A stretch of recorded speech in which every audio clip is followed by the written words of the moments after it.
অন্তর থেকে বলি আলহামদুলিল্লাহ। আজকে খিদিরপুর মরহুম আব্দুল খালেক ওরফে তুফানিয়া সাহেবের স্মরণে পঞ্চম বার্ষিক ইসালে সওয়াবের মাহফিল, তারিখ 3 ফেব্রুয়ারি 2025 রোজ সোমবার, স্থান তুফানিয়া মোড়, তারা মিয়ার বাড়ি প্রাঙ্গণ, জয়কা, করিমগঞ্জ, কিশোরগঞ্জ। আর আজকের এই মাহফিলের সম্মানিত সভাপতি আলহাজ হযরত মাওলানা মোহাম্মদ হাসান আলী মাস্টার সাহেব, অবসরপ্রাপ্ত শিক্ষক, কান্দাল দারুস সালাম দাখিল মাদ্রাসা। আজকের মাহফিলে প্রধান অতিথি বাংলার জনপ্রিয় আলেম, সুমধুর কণ্ঠের অধিকারী, বাতিলের আতঙ্ক আলহাজ হযরত মাওলানা মোহাম্মদ নুরুল ইসলাম জিহাদি সাহেব, খতিব, সত্যেন্দ্র জামে মসজিদ, কটিয়াদি, কিশোরগঞ্জ। আজকের মাহফিলে যিনি বিশেষ অতিথি, যিনি আমার পূর্বে আলোচনা করেছেন, আমার অত্যন্ত শ্রদ্ধাভাজন আশিকে রাসূল, মাশুকে এলাহি, পীরে কামেল, ভারত ভ্রমণকারী, কুকিল কণ্ঠের অধিকারী হাফেজ হযরত মাওলানা মোহাম্মদ শামসুল ইসলাম পীর সাহেব, অন্ধ হাফেজ এবং খাদেম, গারুয়া পাক দরবার শরীফ, নান্দাইল, ময়মনসিংহ। আজকের মাহফিলে বিশেষ বক্তা, মিষ্টভাষী তরুণ বক্তা হযরত মাওলানা ওবায়দুল হক সাহেব, খাদেম, বিশ্ব জাকের, মঞ্জিল, দরবার শরীফ। এবং বাদ মাগরিব তালিম পেশ করেছেন আমার বাজান, আমার ডান পাশে বসা আমার অত্যন্ত শ্রদ্ধাভাজন হুজুরুল আল্লামা মাওলানা মোহাম্মদ কাজী আহমদ আলী সাহেব, কামারাটিয়া, আকপাড়া। আমার বাম পাশে বসা হযরত মাওলানা আমার পিতা আব্দুল বারিক সাহেব, এবং উপস্থিত আমার বাবার সমতুল্য মুরব্বী বাবা জিরাজ যুবক ভাইয়েরা এবং আমার মিডিয়ার ভাইয়েরা এবং পর্দার আড়াল থেকে ওয়াজ শুনতেছেন মা ও বোনেরা, প্রত্যেকের খেদমতে আমি গুনাহগারের আবারও অন্তরে অন্তঃস্থল থেকে সালাম। আসসালামু আলাইকুম ওয়া রাহমাতুল্লাহি ওয়া বারাকাতুহু। আপনারা যদি আমারে অনুমতি দেন, আমি কয়েকটা কথা বলবো, যদি আপনারা এতে শিক্ষণীয় মনে করেন আমল করবেন ইনশাআল্লাহ। রাজি আছেন? সবাই রাজি আছেন ইনশাআল্লাহ? আমলে পরিণত করবেন। মূলত ওয়াজ ফরাত কোনো লাভ নেই, আমার বয়স দেখতে কম। আমি আপনাদের দোয়া শুরু থেকে ওয়াজ করি, এখন মনে প্রায় 7 থেকে 8 বছর হবে প্রায়। এটা আপনাদের দোয়া, আর কিছু না। ছোটবেলা কইতো যে ছোট মানুষ ওয়াজ করে, এটা তো কেমন দেখা যায়, জায়েজ না। তা আস্তে আস্তে আমি কই আচ্ছা ঠিক আছে, জায়েজ না যখন, আপনারা একটু দোয়া করেন আল্লাহ যাতে বড় করে। আপনারা দোয়া করতেছেন, আস্তে আস্তে কি বড় হইতাছি না কোনটা কোন? আমার তো লাগতেছে হইতাছি, কারণ আপনারা দোয়া করতেছেন। আপনাদের দোয়া আল্লাহ কবুল করে, বলেন আলহামদুলিল্লাহ। যারা পিছনে দাঁড়িয়ে আছেন, আপনারা যদি একটু কষ্ট না হয়, যদি বসতে পারেন, তাহলে আমি খুব খুশি হইলাম। আমি অল্পক্ষণ কথা বলবো রে বাবা, বেশিক্ষণ বলবো না। হ্যাঁ, এটাই আমি কইতাছি। যাক, আমি শুরুতেই আপনাদের সামনে পবিত্র কালামুল্লাহ শরীফ হইতে একটি আয়াতাংশ তেলাওয়াত করেছি। ইন্নাল্লাহা কুল্লি শাইইন কাদির, ইন্নাল্লাহা আলা কুল্লি শাইইন কাদির, যে আল্লাহ কি সমস্ত যত সম্পত্তি আছে, বিশ্ব আছে, যা কিছু আছে, সমস্ত কিছুর মালিক কে? আল্লাহ যাকে ইচ্ছা তাকে সম্পদ দান করে, যার কাছ থেকে ইচ্ছা সম্পদ কেড়ে নেয়। যাকে ইচ্ছা তাকে এক নিমিষে ফকির বানাইতে পারে, আর ফকিরকে এক নিমিষে বাদশা বানাইতে পারে। সুবহান। ক্ষমতা কার? আল্লাহ পারে কি পারে না? একজন ওলি ছিল, নাম হলো তার ইব্রাহিম আদহাম। নাম শুনছেন নি? ইব্রাহিম আদহাম ছিল 49টা রাষ্ট্রের মালিক। সুবহানাল্লাহ বলেন। ওই ইব্রাহিম আদহাম 49টা রাষ্ট্রের মালিক ছিল রে বাবা। তাহলে মনে ছোটখাটো ধনী? হ্যাঁ, আই সভ্য না, এর মতো ধনী টিহা যদি খালি সারা জীবন বেচেও কা, এরপরে তার জীবন গিয়া তার সন্তানার দিকে 14 গোষ্ঠীর জীবন যাবো। সুবহানাল্লাহ কইতেন না? এত হোটেল সম্পত্তি, উনি এমন আল্লাহর ওলি ছিল, তার সম্পত্তির প্রতি এত লোভ ছিল না, কিন্তু তার বাদশাহী, সে অনেক টাকার মালিক ছিল। সে প্রতিদিন কোরআন মাজিদ তেলাওয়াত করত এবং এটার তাফসির অর্থ সে বুঝতে পারত। প্রতিদিন কোরআন মাজিদ তেলাওয়াত করতে করতে একটা আয়াত পাইল, তুইজ্জু মান তাশা ওয়া তুযিল্লু মান তাশা বিয়াদিকাল খায়র। বলেন সুবহানাল্লাহ। এই আয়াতটা পাইছে, পায়া সে হাসতেছে। আরে হাসো কেন? কারণ এই আয়াতের মধ্যে লেখা অত ইজ্জু মান তাশা, আল্লাহ যাকে ইচ্ছা তাকে ইজ্জত দান করে, অত জিল্লু মান তাশা, এবং যার কাছ থেকে ইচ্ছা ইজ্জত কেড়ে নেয়, সম্মান কেড়ে নেয়। বলেন সুবহানাল্লাহ। যাকে ইচ্ছা তাকে ধন সম্পদ দান করে, আবার যার কাছ থেকে ইচ্ছা ধন সম্পদ কেড়ে নেয়। বাদশারে ফকির বানাইতে পারে, ফকিরকে আবার বাদশা বানাইতে পারে। এই আয়াতের তাফসীর পড়া সেই ব্যক্তি হাসলো। হাসলো কেন? কারণ তার যে এত এত সম্পত্তি, সে আয়াতটা বেশি বিশ্বাস করতে পারতো না। হাই রে, আমার তো এত এত সম্পত্তি, তাহলে আমি কেন আবার বাদশার থেকে একসাথে ফকির কিভাবে হব? না, আমি আল্লাহর এই আইনটা আমি মানতে পারছি না। সুবহানাল্লাহ। এটা কি কোরআনের বিরোধী গেছে সে? কিন্তু না, কিন্তু বুঝতেছে না এটা কিভাবে সম্ভব।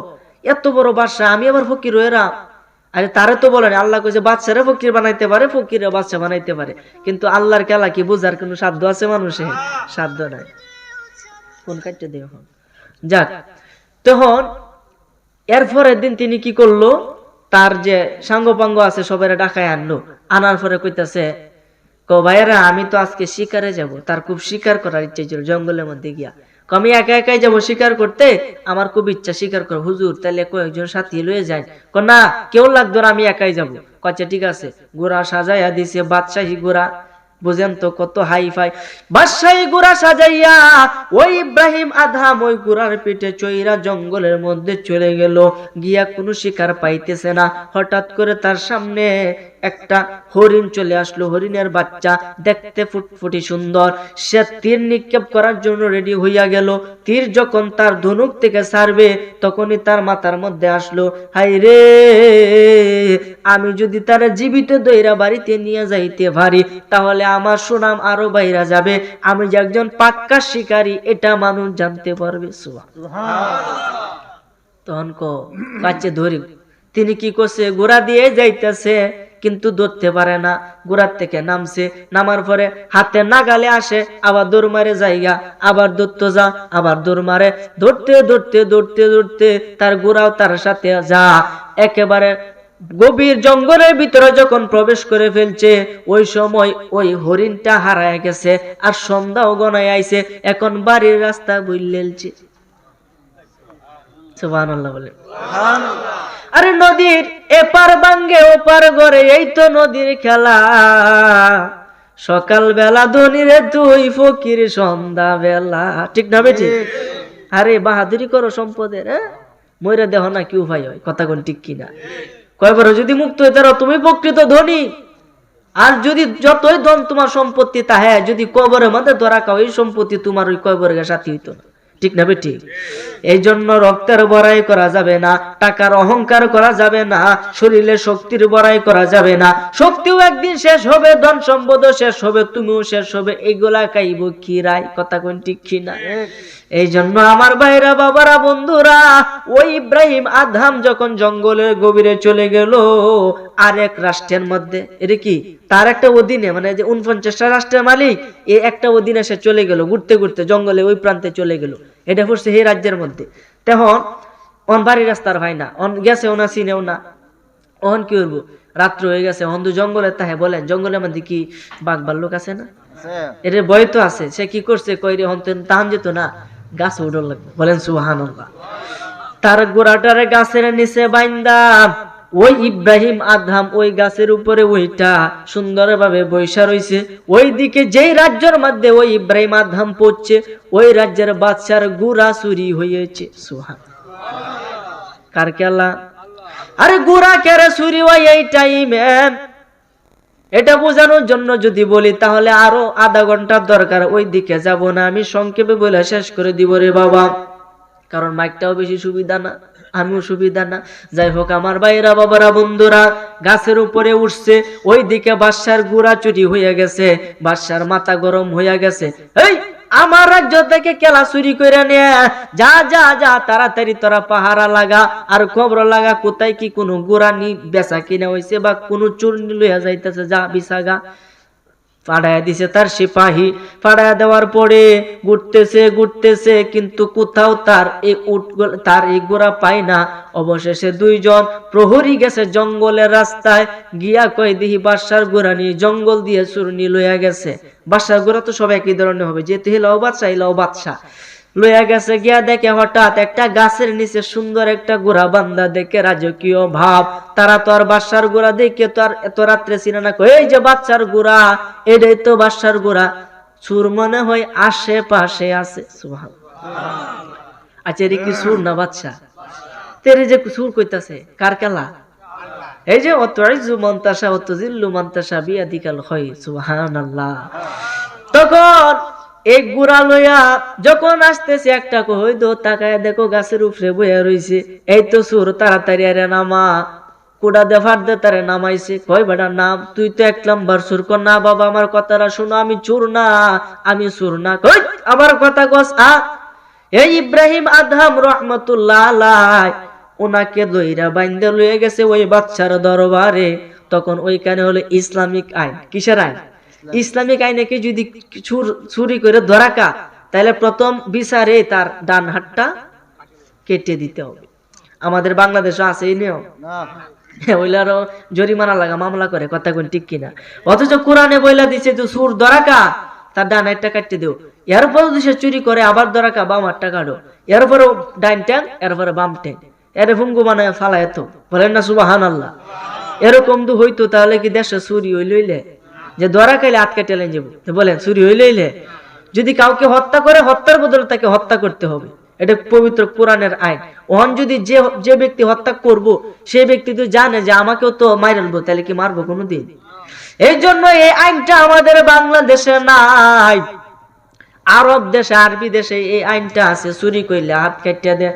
ইব্রাহিম আদহাম গেছে ওই রাষ্ট্রের মধ্যে, ওই রাষ্ট্র ছিল ইসলামিক রাষ্ট্র। ইব্রাহিম আদহাম যে এত বড় একজন বাদশাহ, আবার তার অধীনে কাজ করতেছে, এটা ওই বাদশাহ জানে না। না জেনে কি করছে, যে তুমি চুরি করছো তোমার হাত কাটতে হবে, তার ডান হাতটা কাইটা দিছে। এখন বলেন, আপনি যত বড় ধনী হন, আপনার যদি শরীরের একটা অঙ্গ না থাকে, বলেন এই সম্পত্তি কোনো কাজে আসবে? আচ্ছা যাক, পরে বলতেছে বাদশাহ, আচ্ছা ইব্রাহিম আদম কইতেছে, কো বাদশাহ সাহেব, আমি চুরি করছি মানলাম, মানে আমার হাতটা যদি আপনি দিয়া দেন তাইলে খুব উপকার হয়। কই কাটা হাত দিয়ে তুমি কি করবা? কত দরকার আছে, তুমি আমার তো চলন লাগবো, হাতটা দিয়ে দিও। হয় হাত দেয়া দিছে, আবার জঙ্গলে চলে গেল। হাতটা রাখছে, নামাজ পড়ে, ওযু কইরা নামাজ পড়ে, আর কোরআন মাজিদ তেলাওয়াত করে, আর খালি কান্দে। মানুষের রাস্তা দিয়ে হাইটা যা, এই যে এত বড় বাদশা, মানুষ তারে চিনে না, অথচ তার অধীনে কিন্তু তারা তাহে। সুবহানাল্লাহ। এত বড় একজন বাদশা, তিনি রাস্তার মধ্যে বসে কোরআন মাজিদ তেলাওয়াত করে, মানুষ 1 টাকা 2 টাকা 5 টাকা তারে দান করে। বলেন এটা কি ফকির না ধনী? হ্যাঁ, রাস্তা যে ভিক্ষা করে আর কি বড় কোটিপতি? আহাই রে, এমন ফকির আমনে হাত কাটা, তিনি কোরআন মাজিদ তেলাওয়াত করে, এত মধুর কণ্ঠ, মানুষ শুনে তারা 5-10 টাকা দেওয়ার পরে উনি সংসার চালায়। মানে সংসার বলতে তার নিজের জীবনটাকে চালায়। তখন আমার ভাইরা, বাবারা, বন্ধুরা খুব মনোযোগ দেন, আমার দিকে মনোযোগ দিবেন। এই ভাই আমার দিকে মনোযোগ দেন, ওই দিকে না। তখন ইব্রাহিম আদহামের যখন হাত কাটলো, তিনি জঙ্গলের মধ্যে বৈশাখ কোরআন মাজিদ তেলাওয়াত করে, কোরআন মাজিদ তেলাওয়াত করে মানুষ তারে টাকা দেয়। ওইদিকে যেই বাদশাহ ওই ইব্রাহিম আদহামের হাত কাটছিল, ওই বাদশার একটা ফুটফুটি সুন্দরী একজন মেয়ে ছিল। এই মেয়েটা বেশ বড় সড়ো হইতেছে, মোটামুটি বিয়ার বয়স হইয়া যাবে এরকম টাইম, কিন্তু মেয়ে কোরআন মাজিদ শিক্ষা জানে না। এই কোরআন মাজিদ শিক্ষা করার জন্য একটা ইমার্জেন্সি একটা শিক্ষক প্রয়োজন। এখন শিক্ষকের জন্য খোঁজ লাগায় দিছে। বাদশার উজিরা বলতেছে, হুজুর আপনি যে ওই সূরার হাত কাটছিলেন, ও কিন্তু খুব ভালো তেলাওয়াত করে, আপনি যদি রাজি থাকেন তাহলে আমি তারে আনতে পারি। সুবহানাল্লাহ। কো হ্যাঁ, তো অনেক আগে চুরি করছে, হন তো মনে ভালো হয়েছে। কো হুজুর হন একবারে পাক্কা ইমানদার, ভালো। কয়েছে তে আনো, আনে যেহেতু পড়াইবো পড়াক, আনো। গেছে ইব্রাহিম আদম রে আবার ধরে আনছে, বাদশার হুকুম যাইতে হবে। কোনা আমি যাব না।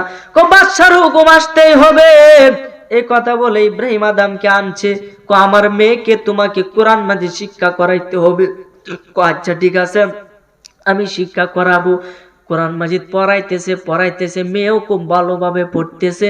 হঠাৎ করে ওই যে আয়াত, যে আয়াত পাইয়া সে ব্যক্তি মনে মনে সন্দেহ করছিল, তুইজু মান তাশা ওয়া তুজিল্লু মান তাশা বিয়াদিকাল খায়র। সুবহানাল্লাহ বলে।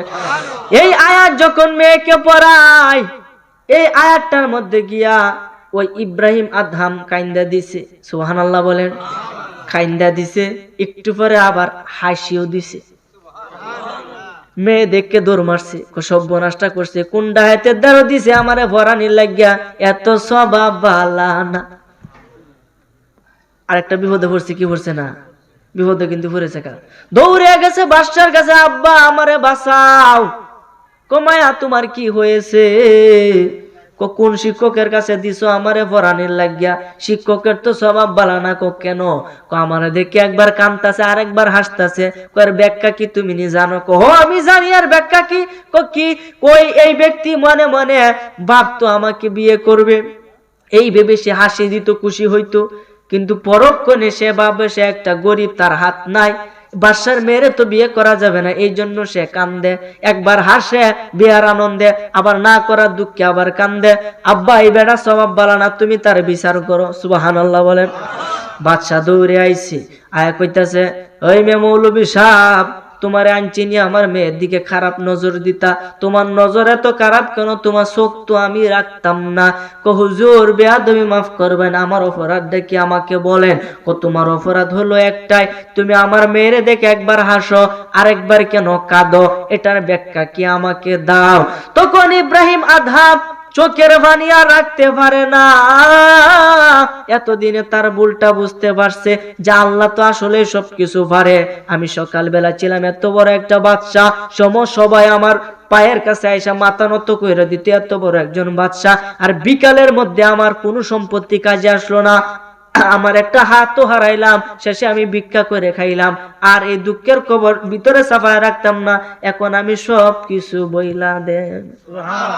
আল্লাহুম্মা সাল্লি আলা সাইয়্যিদিনা মাওলানা মুহাম্মদ ওয়া আলা সাইয়্যিদিনা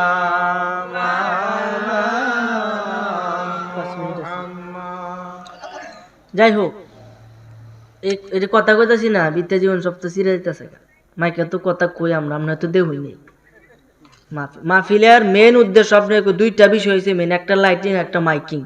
দুইটা ঠিকতা। হ্যাঁ, আপনি যে একটা মাহফিল করতেছেন, এটা এনে মানুষ না, এই 2-3 গ্রাম মিলে যান, ঠিক না? ঠিক।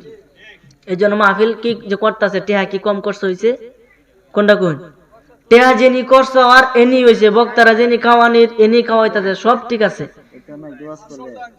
সব ঠিক আছে, কিন্তু এই যে হয়ে গেছে কাম।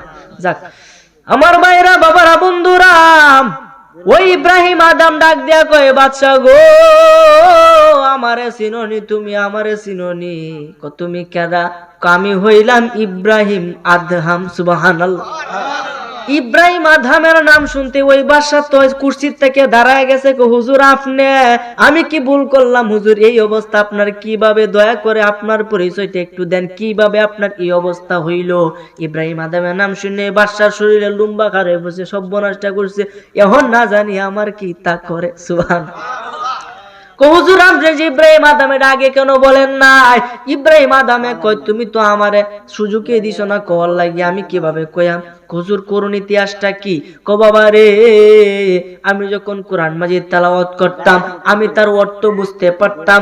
আমি যখন ওই ওর মাঝে এই আয়াতটা পাঠ করলাম, যে আয়াতটা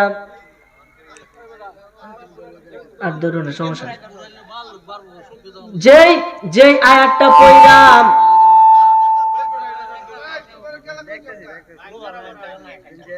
আচ্ছা যে আয়াতটা পড়া আমি মনে মনে সন্দেহ করছিলাম, আমার আল্লাহ বলেছে আমি এক নিমিষে বাদশারে ফকির বানাইতে পারি, ফকিরকে বাদশা বানাইতে পারি, এটা আমি আল্লাহর ক্ষমতা। এই আয়াতটা পড়া আমার ভিতরে একটু সংকট বোধ হয়েছিল, আমি বেশি বিশ্বাস করতে পারি নাই। এই জন্য আল্লাহ আমার সাথে সাথে ফল দেখাইছে, এই ফল অনুপাতে আজকে আমি বাদশা থেকে ফকির হইয়া গেলাম। এই কঠিন এই কথা শুনে বাদশা তো ভাগলো, হুজুর আমার মেয়েকে আপনার কাছে বিয়ে দিতে চাই। সুবহানাল্লাহ। লাস্টে ইব্রাহিম আদম ওই বাদশার মেয়ের বিয়ে করে তার রাজত্ব আবার ফিরে গেছে। বলেন আল্লাহ ভারে কি ভারে না?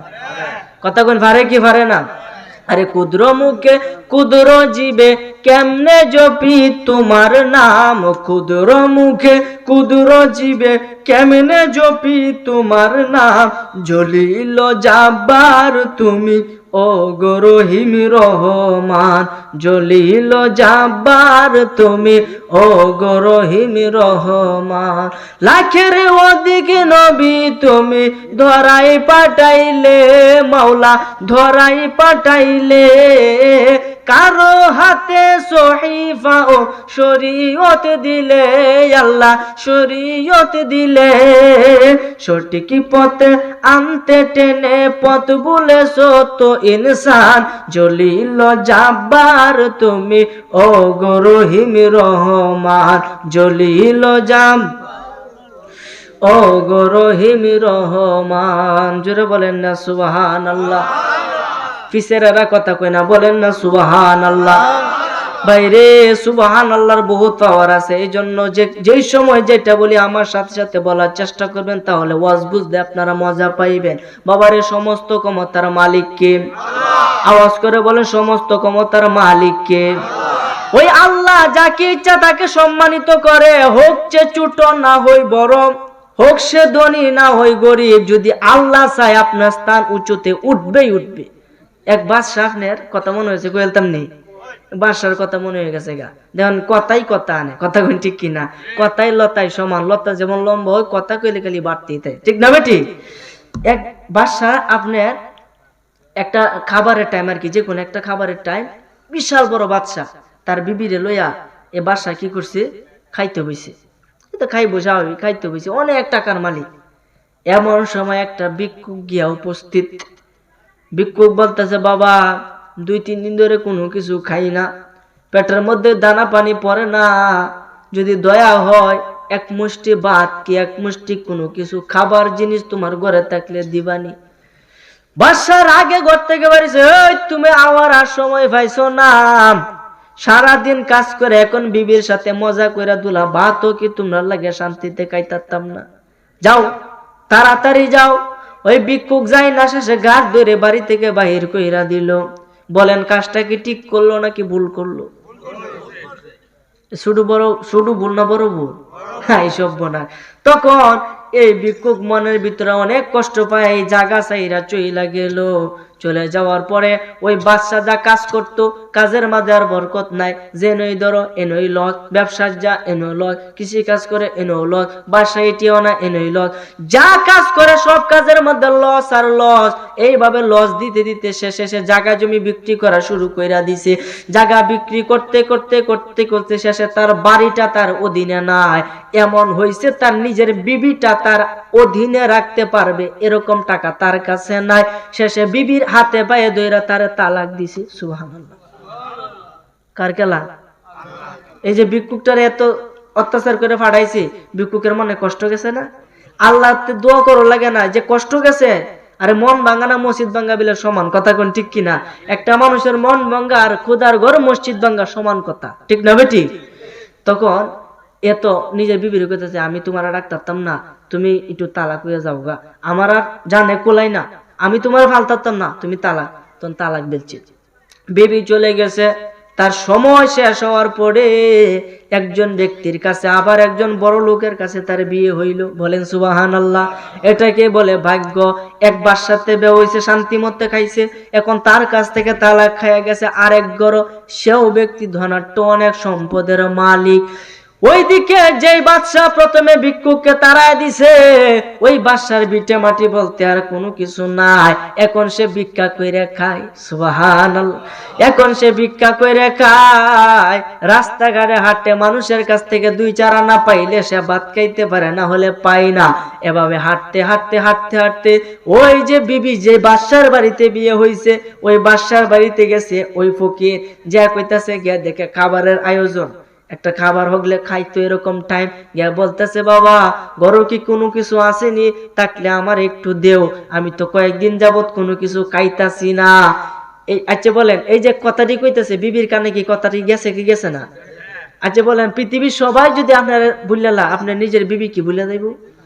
সবসময় যার সাথে থাকেন, সবসময় যার সাথে খাওয়া দাওয়া করেন, কথাবার্তা বলেন, কণ্ঠনা যখন তার কানে গেছে, বিবি তো কান খারাপ হয়ে দিচ্ছে, এই খেলা কইলা আমার হেলার লাগান কণ্ঠটা শোনা দিতেছে, যে শুনিছে কি কয়। ওই বাচ্চা, যে বাচ্চা ওই নতুন বাচ্চা গেছে, গিয়া বলতেছে ভাই তুমি কিসের জন্য আসছো? খুব সুন্দর ব্যবহার।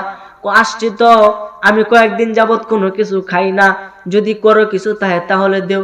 একটু দাঁড়াও আমি নিয়ে আসতেছি। সুবহানাল্লাহ। আরে এও বাদশা ছিল আর হেডেও বাদশা ছিল। ওই বাদশার কি অবস্থা আর এই বাচ্চার কি অবস্থা! বাবারে, আল্লাহ যাকে ইচ্ছা তাকে ধন সম্পদ দান করে। ওই বাদশা ভিতরে গিয়ে কইতেছে বিবি গো, মেহেরবানি করে এই ভিক্ষুককে কোনো কিছু খাইতে দাও। আল্লাহ তো আমাদের অসংখ্য অনেক কিছু দিছে, আমরা একবার না খাইলে পরের বার খাইতারাম, কিন্তু এই ভিক্ষুক তো একবার না খাইলে 14 বারও খাইতারে না, একটু কিছু দেও। তখন যখন এটি লইয়া গেছে, লইয়া যাওয়ার পরে এই ভিক্ষুককে দিছে। ভিক্ষুক এমন ভাই খাইতেছে যেমন 10-15 দিন ধরে কোনো কিছু খাই না। বিবি খান কারা করে রাখছে। কি কথা কই একটু শুনি। কথা হইতেছে, ভাই এই যে তুমি ভিক্ষা করতেছো, কেন ভিক্ষা করতেছো? ভিক্ষা করা তো ভালো না, নবীর শিক্ষা করিও না ভিক্ষা। ভিক্ষা করা ভালো না। হালালের মাঝে দুইটা জিনিস আছে যেটা আল্লাহর কাছে মানে সবচেয়ে নিম্ন হালাল, এর থেকে নিচে আর কোনো হালাল আল্লাহর দরবারে নাই। এক হইছে তালাক দেওয়া, দুই হইছে ভিক্ষা করা। সুবহানাল্লাহ। দুইটা জিনিস আল্লাহর কাছে একবারে একদম নিকৃষ্ট হালাল, মানে এর থেকে নিচে আর নাই। এই জন্য তালাক মুখ দিয়ে বাইর করা যাবে না। তালাক শব্দ বাইর করে পুদার আরো সতী কাঁপবে। এই তালাক কথাটা কেউ বাইর করবে না। এত সহজ মনে করি না যে এই যে একটা তলাক আরবি একটা শব্দ, অত সহজ না রে বাবা, এত সহজ না। এই জন্য তালাক যাতে আমাদের মুখ দিয়ে না বের, আল্লাহ যাতে তৌফিক দান করে, বলেন আমিন। আমার ভাইরা বাবারা, খারাপ লাগতেছে নি কেউ? আমারে বলবেন, আমার কষ্ট হয়ে যায়, আমি কিন্তু যাই, আমরা সমস্যা নাই, খারাপ লাগলে কইবেন। তখন ওই বাদশা যখন বলতেছে তোমার এই অবস্থা কি করে হইল, তখন এই ফকির নিয়ে বলতেছে হুজুর আপনার মতো মানুষের তুলনা হই না, আপনার মতো বাদশারা আছে বলে আমাদের মতো গরিব না খায়া আপনাদের কাছে আসে, আপনারা দান করেন আমরা খাই। করে তোমার এরকম হইছে কিভাবে এটা বলো। হুজুর আমি ছিলাম একটা বড় বাদশা, যার কোনো তুলনা ছিল না, আমার অঢেল সম্পত্তি ছিল, আমার ধন সম্পদের কোনো কিছু অভাব ছিল না। আপনি এখন যেভাবে খানা লইয়া বসেছিলেন, আমিও একদিন ঠিক এইভাবে আমার বিবি সাবরে লইয়া খানা লইয়া বইয়া থাকতাম। এই যে বইয়া থাকতাম, এমন সময় একটা ভিক্ষুক যাইতো, যাওয়ার পরে আমাকে দোলা খাওয়ান চাইছে, আমি তারে খাওয়ান দেই নাই, উল্টে তারে অসম্মান করে ঘাড় ধাক্কা দিয়ে বাড়ি থেকে বাহির কইরা দিলাম। ওই ভিক্ষুকের অভিশাপে ভিক্ষুকের মনে কষ্ট গেছে, এই কারণে আজকে আমার এই হাল হয়েছে। শেষ পর্যন্ত আমার বিবিকেও আমি রাখতে পারি নাই, এতটুকু অসহায়। আমার বিবিকে তালাক আমি দিয়া দিছি। এখন আমি এইভাবে অসহায়ের মতো মানুষের কাছে গিয়া গিয়া সাহায্য চাই আর নিজের জীবন চালাই। ওই বাদশা ডাক দিয়া কই বাবা রে, তাহলে তো আমার পরিচয়টাও দিতে হয়। ওই দিন তুমি যে লোকটাকে তোমার বাড়ি থেকে গাট ধরে বাইর করে দিসলা, গাট ধরে ধাক্কা দিয়া বাইর করে দিসলা, ওই ব্যক্তিটাই আমি বাদশা। আরো আস্তে কোন সুবহানাল্লাহ। কেলাকার বোঝার কোন শব্দ আছে? এই যে বাহিরে দিছে সে বাদশা কিন্তু ফকির হইছে, ফকির কিন্তু বাদশা হয়ে গেছে। বিবি ডাক দেয় কইতে আমার পরিচয় গোপন করি কেরে, এই যে লোকটা আমরা তালাক দিছি না, আমি তোমাতে বিয়ে হইছে। সুবহানাল্লাহ। কে বুঝলাই কার কেলাইডা? এই জন্য আমার ভাইরা বাবারা বন্ধুরা, আল্লাহর খেলা কেউ বুঝিতে পারে না, আল্লাহর লীলা কেউ বুঝিতে পারে না, কেউ না। এই জন্য এই ঘটনা থেকে, ঘটনা দুইটা থেকে আমরা এইটুকু শিক্ষা পাইলাম, যতই সম্পত্তি হোক, যতই শক্তিশালী হোক, কখনো অহংকার করা যাবে না। গরিবদেরকে সাহায্য করতে হবে, বড়দেরকে সম্মান করতে হবে, ছোটদেরকে আদর করতে হবে, পরিচিত অপরিচিত সবাইকে সালাম দিতে হবে, সকলের সাথে ভালো ব্যবহার করতে হবে, যাতে মরার পরে অন্তত আপনার নিজের কাছের 3 জন লোক বলে আপনি ভালো মানুষ। এরকম ব্যবহার মানুষের সাথে করতে হবে। ওর মানুষের আইলে তো কোদার মাদার টিহা সম্পত্তি বেশি পাওয়ার, বুঝতে মারা বাড়ি 10 তলা দেনা, কেউ সাইডে যাইতো ময়লা ভরবো, আরে ময়লা, এই ময়লার মাঝে তোমার ফালবো, চিন্তা হইল না। এই কয়েকটা দিনের অপেক্ষা, এই বাহাদুরি করা যাবে। আশেপাশে কি ধনী লোক আছে না? কোনটা কোন ধনী লোক কিন্তু মাহফিলে খুব কম আয়, যারা এইসব গরিব। এই জন্য নবীজি কইছে ধনীরা 50,000 বছর আগে গরিবরা 500 বছর আগে গরিবরা বেহেশতে যাইব। তা আমরা গরিব হয়ে ভালো হয়েছে না কি লস হয়েছে? বহুত ভালো হয়েছে। আমরা কি আগে ফুরান করাম, এরপরে গিয়ে বুক করবো। আবার সব ধনী না, যেই ধনী আছে কিন্তু দান করে না ওই ধনী। কথা কোন ঠিক কিনা? যে দান করে সে তো ভালো মানুষ, কিন্তু যার আছে এরপরে সে দান করে না, সে কি ভালো মানুষ? কখনো হতে পারে না। সে হচ্ছে একটা হার কিপন, আর কিপন ব্যক্তিকে নবীজি পছন্দ করে না। কথা কোন ঠিক কিনা? এই জন্য আমার ভাইরা, বাবারা, বন্ধুরা, সব কথার মূল কথা, সব কথার শেষ কথা, আমার আলোচনা এখানেই শেষ। 1 ঘন্টার উপরে হয়ে গেছে, আর আলোচনার দরকার নাই। যেটুকু বুঝছেন যদি বাড়িতে নিয়ে যাইতে পারেন আর নিজের জীবনে আমলে পরিণত করতে পারেন, তাহলে জীবন সাকসেসফুল। ঠিক না বেটি? এই জন্য আমার ভাইরা, বাবারা, বন্ধুরা, সব শেষ বলতে কোনো কিছু হয় না। সময় এখনো আমাদের হাতে আছে, ভাববার মতো টাইম আছে, এখনো আছে।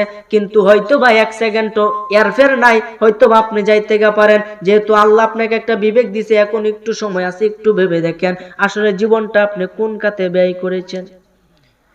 একটু ভেবে দেখেন। আরে মরার পরে ভাবলে কাজ হবে না, মরার আগে আপনাকে ভাবতে হবে। ভাববা আপনাকে কবরে যাইতে হবে। বাবারে কবরে যাওয়ার পরে কবরে কিছু নিয়ম আছে, যেগুলো মানলে মুনকার নাকির ফেরেশতা কবরে আসবে না। সুবহানাল্লাহ। নিয়মগুলা যখন আমার চোখের সামনে আসলো, আমি অবাক হইয়া গেলাম।